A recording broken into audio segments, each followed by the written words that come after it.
Hello, everybody. Welcome to the Buckeye Weekly Podcast. I am Tony Gerdeman, here as sometimes with Kevin Noon. Kevin, how's it going? It's going. It is day one of the portal being open for reals. And, well, we certainly have, I hope we're getting paid by the word because we've had a lot to write about. Yeah, so the reason we are for this podcast is different than all of the other podcasts. This one, breaking news, Julian Fleming, Ohio State starting wide receiver, hitting the transfer portal. And so we wanted to talk about that, what that means for the Buckeyes, what that means for Fleming, and just go through that and probably touch on a few other guys. So Fleming became the 12th or 11th, depending on which order you want to put it in, Buckeye to enter the portal so far.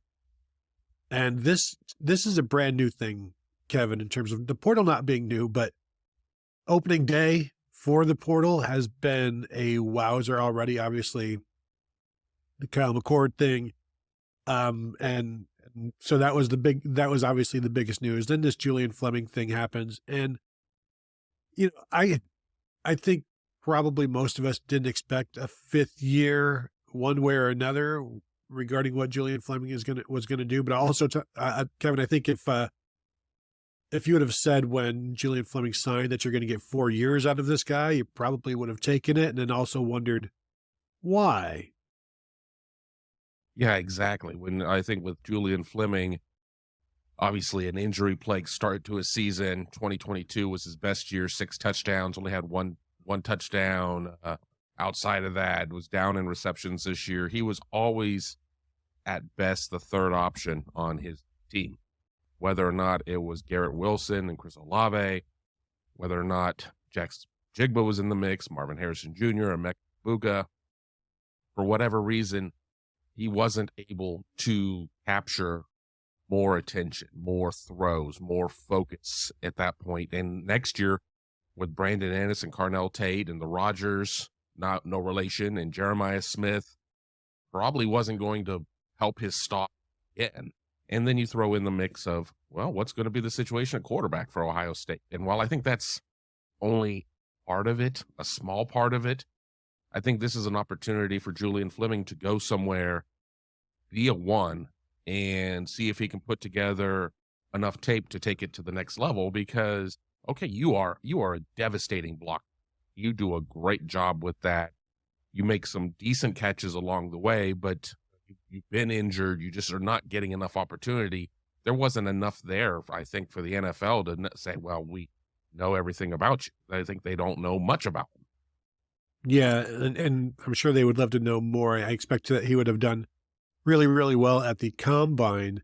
And just looking over his career, it's very reminiscent and actually much more productive than Jamison Williams. But I think Jamison Williams is the example that he's probably trying to follow in terms of you are this Z receiver like Jamison Williams was, but you're out there to make everybody else better. You're out there to clear the zones. You're out there to take defenders away from open areas for your teammates.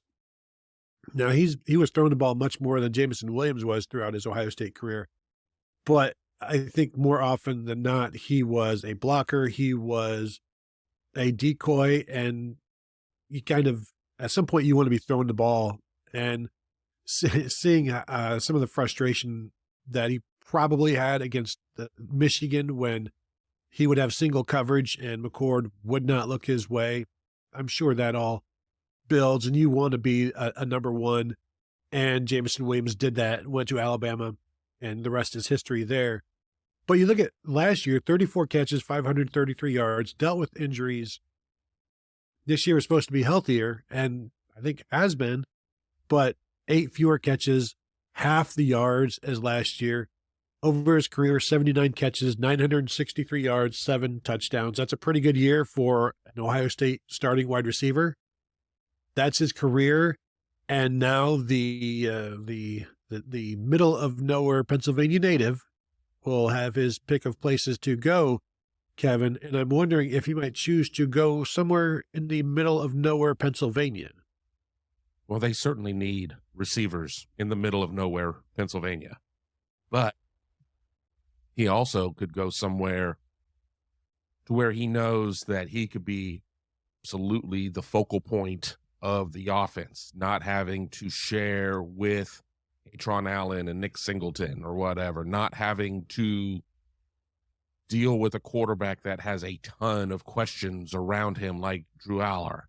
So it would make a lot of sense for Penn State. Sorry, I'm going to just name them to get involved there. But it also could make a lot of sense, too, for him to find a pass-happy offense where he is going to get targeted 150 times over the course of the season and be able to show what he's capable of doing, because he has been able to check off C, D, E, and F on the checklist. He needs to show that he can do A and B. Yeah, I think I'm with you there. Go be a number one at a pass happy place, and not more pass happy than Penn State or an offense like Ohio State's, but maybe I suggested Kyle McCord maybe looks at USC, not knowing exactly what their quarterback situation is. Like an offense like that, where they're going to throw the ball around and you're going to have a pretty good quarterback. You could be an outstanding talent out there. I just wonder what happens if he goes to the same place and Kyle McCord ends up there, and McCord once again ignores him in one-on-one situations. But that's one of those things where that's by the you portal, graduate by the portal. Yeah, you graduate and then hit the portal. But so 4 years in, the former number one prospect overall in the 2020 class, according to ESPN, number one receiver, according to all of the recruiting sites. I do remember talking to Julian Fleming's high school coach, and he talked about, again, this was a running offense that he came up in a small area where you're not playing the most elite defenses, you're not playing the most elite teams, and he was a run blocker at high school. He showed that well at Ohio State. I remember talking to the coach, and he said, we don't know how to teach route running like you need in college. And so there's always going to be this long path to figuring things out and learning the game.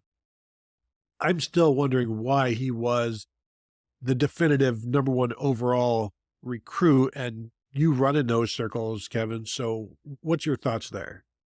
I had nothing to do with the decision, but it's good for business when Ohio State lands an overall number one. So I was not there thumbing my nose at it. I mean, good size, solid body. I mean, I don't think anybody was really aware that there were going to be the injury concerns, even though he dealt with some injuries in high school as well. I know that Ohio State kind of felt at one point that Fleming was going to go to Penn State, and there was another receiver off the East Coast that ended up going to Maryland that everybody thought was going to go to Ohio State. So, I don't know what goes into the decision. I certainly have talked with rankings people at previous stop and what, how they go about their decisions, and none of them seem to go about it the same way even within the same whole team. It just seems like whoever had Pennsylvania on their bingo card was the loudest voice at the table and was able to win that one. So now Ohio State has 12 players in the portal, and that's not going to be all. And the danger of doing these shows is that while you're talking, somebody else may be jumping into the portal that you miss, and then you're like, oh, got to hit record again and go do another show. So with those 12, only 2 have been starters. And this still is kind of a new world for Ohio State when you are losing established starters to the portal. Obviously, Kyle McCord is much different than Julian Fleming in terms of the level of wow. And you're seeing that at Oklahoma with Dylan Gabriel, where established starters are now like, you know what, I'm going to go see what's out there. And so of these 12 guys that are leaving, you have to replace them. And it's not just going to be recruiting, high school recruiting. You replace your departed graduates and NFL players with high school recruiting. Now you are going to have to sign bigger classes and bring in more players through the portal, because this, I said it earlier on our live show, and in the coming years, you might be changing over your offense like 50% every year. Like some schools will be.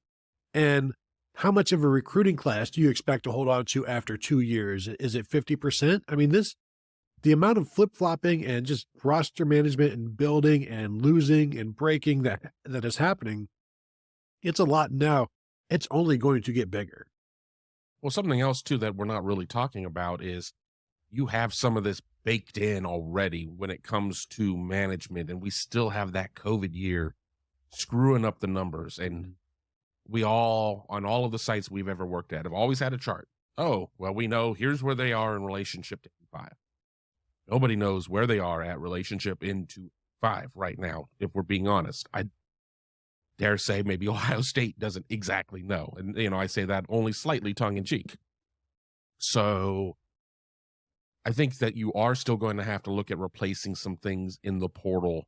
But of the 12 players, 6 or 7 of them were 1,000% pre-predicted. I mean, I think we had them on our quote unquote, our quiet list of who we're expecting to see go.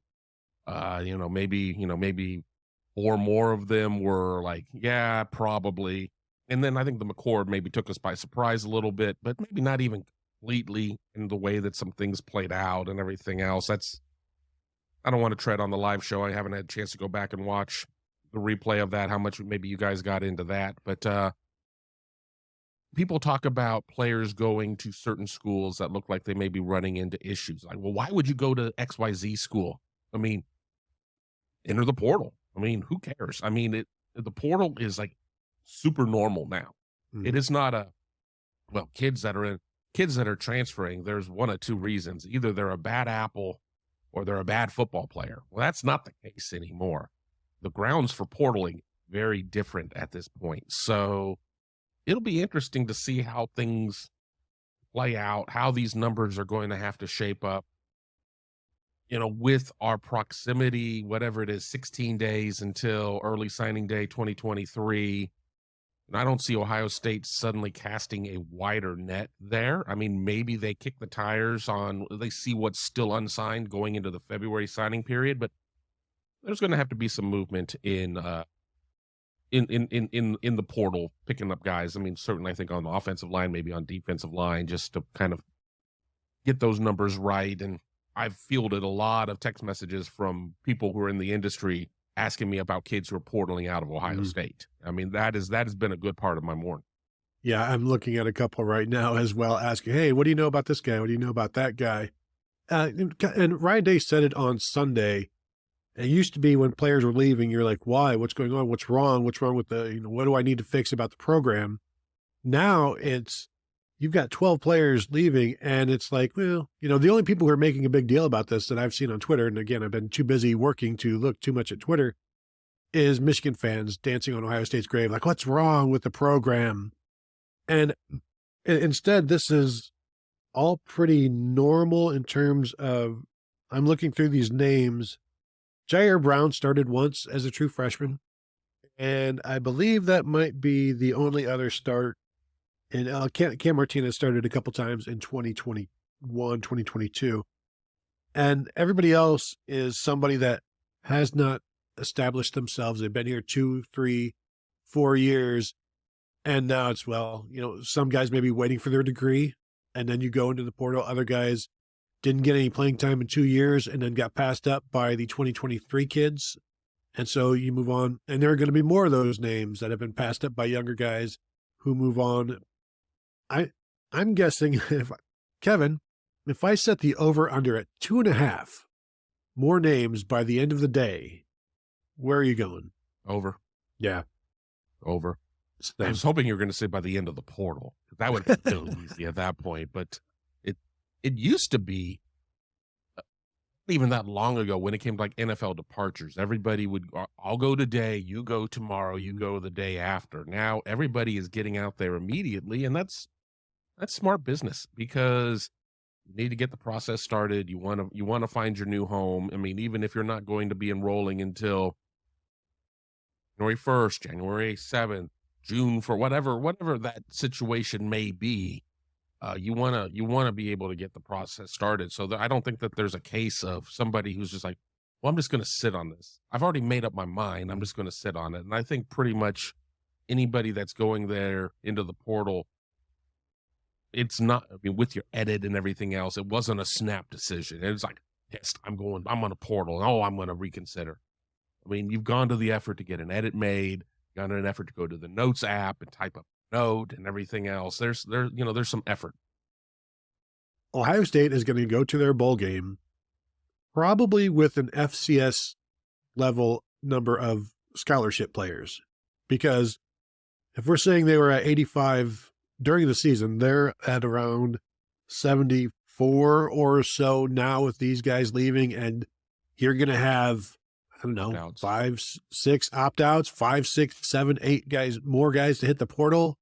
Like you're gonna go to Dallas, Texas with about 60 scholarship players, and I think you get to travel the entire team at that point, or most of the team. So you're going to have almost as many walk-ons as, yes. Yeah, it's going to be a great time for the walk-ons, and maybe some of them will get some action. But this is going to be a very interesting next few weeks. And since you did not get to be on the live show with the Kyle McCord decision, how do you think the quarterback situation will shake out just over the next month and into the bowl game? Well, I think at this point, it's not like you're going to bring in a transfer who's suddenly going to be eligible to go play your bowl. So this is the Devin Brown, Lincoln Keenholz show. And I think that we're going to see a game where both of them are going to play. Ryan Day said on Sunday, goal is to win the game. The goal also is to know what the heck you're going to be able to do in 2024. So I think that you're definitely going to have to give both of these guys ample opportunity, practice in the game to be able to play with the offense, with the ones, whatever that may be, and have those data points to take into January, February, in through mat drills, in through conditioning, and into the start of spring. You welcome Aaron Nolan into the equation in January as an early enrollee. So then you have 3 quarterbacks at that point. And then, of course, the question is, do you go out and do you go to the portal quarterback? Get a 1-year quarterback. You run the risk of maybe losing Devin Brown. He may be like, well, I'm just not getting a fair shake. And this is my speculation, my words, not his. I'm not getting a fair shake. I'm out. And then you're back down to 3 quarterbacks at that point. If you get a multi-year quarterback, you may run off Lincoln Keenholz. Mm-hmm. And not to guess, I know Ohio State very high on his ceiling. He hasn't had a chance to show any of that, obviously, just a young kid. But you have to be really smart here. I know everybody gets really excited about the flavor of the week. Oh, Cam Ward. Oh, Dylan Gabriel. Oh, Grayson McCall, whatever out there. But you just have to know that every move causes 6 other potential moves. So you better be darn sure with what it is you do. But putting on my Kreskin hat way too early at this point, I think your starting quarterback in 2024 for Ohio State will be Keenholz. Interesting, Kevin, because that's where I was going as well. And we can lock it in now as of December 4th, with the caveat that we can change that as soon as December 5th. That will be our prerogative. That is our right. And I'm just scrolling Twitter really quickly to see if anybody else has jumped in before we go. And I can only scroll so much. And let's just go ahead and better wrap publish up this here. Quick. Better publish it quick. Exactly, because you're outdated almost instantly. And so there you go. Julian Fleming to the portal. Buckeyes lose a senior. And in terms of this game, real quickly, this Cotton Bowl, and wanting to finish out the right way for the seniors, if the seniors are going to opt out or the seniors are going to transfer, then really, who are you finishing this for? Who are you? How many seniors are going to be there? Everybody at this point knows the kind of business that this is. And yeah, you want to do right by your players, but you also want to do right by the players that are going to be here next year as well. And so I think you've got to move forward with that being the priority, especially as this game gets more and more difficult to win as players leave and you become more and more shortchanged. But there's going to be plenty to talk about the Cotton Bowl, about the transfer portal, about the recruiting that needs to continue and to possibly pick up some pace as well. And we'll be covering it all at BuckeyeHuddle.com. Obviously, a great time to become a member and see what's going on behind the scenes on the message board there. And of course, behind the paywall with content going on there as well. If you're watching this on YouTube, please give us a like. We would appreciate that. If you're listening to this on a podcast platform and you are able to give a 5-star rating and review, please do so there as well. So thank you all for tuning in, and we'll talk to you guys later.